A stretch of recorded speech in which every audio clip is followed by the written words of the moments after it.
हजरत उमर बिन अब्दुल अजीज Iraq में रहने वाली एक औरत थी। उस औरत का खामद फौत हो गया तो 5 बच्चियां यतीम थी। वो इराक से चली और जनाब उमर बिन अब्दुल अजीज के पास आई कि आप मेरी बच्चियों का वजीफा लगा दें। औरत कहती है मैं पहुंच गई। मैंने लोगों से पूछा घर कहाँ है, तो कहा वो जहां बोरी लटक रही है ना बाहर टाट का पर्दा लगा हुआ है, वो हजरत उमर बिन अब्दुल अजीज का घर है। कहती है मैं दरवाजे पर दस्तक दी, एक औरत ने दरवाजा खोला तो मुझे बीबी जान के अंदर बुलाया। उनके घर के अंदर जब मैं दाखिल हुई तो बड़ा सारा सेन था, एक तानीम कुआं लगा था, एक तरफ एक बड़ा दरख्त था और एक छोटा सा बनाई हुई थी जगह बर्तन धोने के लिए। और बीबी ना बर्तनों को मिट्टी लगा के साबुन लगा के बैठी हुई थी, काम कर रही थी वो औरत। मुझे उसने दरख्त के नीचे बिठाया, पानी पिलाया। कैसे आई हो? मैंने कहा अमीरुल मोमिनीन से मिलना। कहने लगी बैठो थोड़ी देर में आ जाओ। कहती थोड़ी, मैंने समझा घर की कोई मुलाजमा है, मैं बैठ गई। थोड़ी देर गुजरी, फिर दस्तक हुई। उस बीबी ने उठ के दरवाजा खोला तो जब वो शख्स अंदर आए तो कहने लगी बड़ी देर से बर्तनों को साबुन लगा के बैठी हूँ, कहाँ रह गए? कहती है वो साहब कहने लगे बस जरा मसरूफ हो गया, तो दौड़े गए, कुएं से पानी निकाला, बीबी को दिया, उसने बर्तन धोए। कहती है फिर थोड़ा सा सिरका और एक रात की रोटी वो लाई, उस शख्स ने खाई। मैंने कहा कि ये दोनों घर के मुलाजम है, मियां बीवी काम करते हैं। जब वो खाना खा चुके तो वो औरत मेरे पास आई, कहने लगी उठ के मिल लो अमीरुल मोमिनीन से।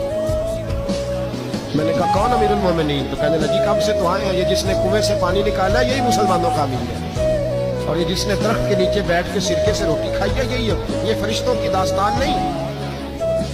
वो बीबी गई तो कहने लगी कि ये अमीरुल मोमिनीन है। कहा उठ के हाजिर हुई, कहा हुजूर मैं इराक से आई हूँ, मेरा खामद फौत हो गया, मेरी 5 बेटियां हैं, वजीफा लगा दे। वो बीबी कहती है मेरा दिल था कि ये 3 बच्चियों का 100 दिनार साल का लगा देंगे तो बड़ी बात है। कहती है जब मैं उनके पास गई तो हजरत उमर बिन अब्दुल अजीज को बताया तो वो रोने लग गए और मुझसे माफी मांगने लगे।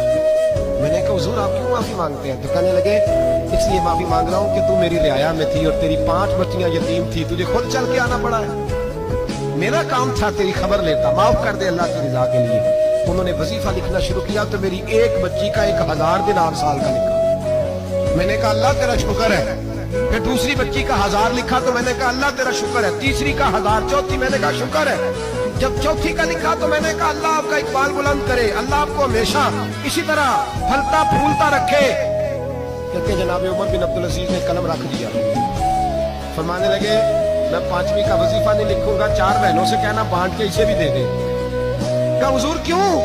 आप फरमाने लगे जब तक तू अल्लाह का शुक्र अदा कर रही थी मैं भी रब से जुड़ा हुआ और अल्लाह से डर के लिख रहा था। अब तूने मेरी तारीफ की है, अब मेरी ज़ात आ गई है। अब मैं अगर ये वजीफा लिखूंगा तो इससे अल्लाह राजी नहीं होगा, इससे मेरे नफ्स में रिया पैदा हो।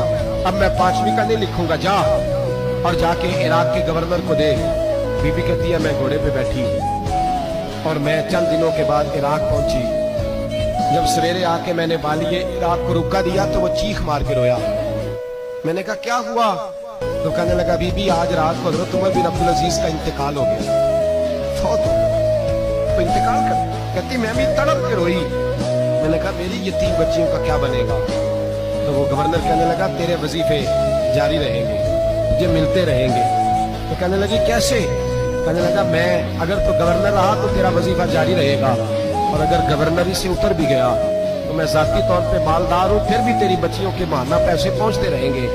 मैंने कहा तू क्यों देगा? कहती वो रो पड़ा। कहने लगा अगर अमीर हजरत उमर बिन अब्दुल अजीज जैसे हो तो फिर अल्लाह गवर्नरों के दिलों में भी रहम डाल दिया कर।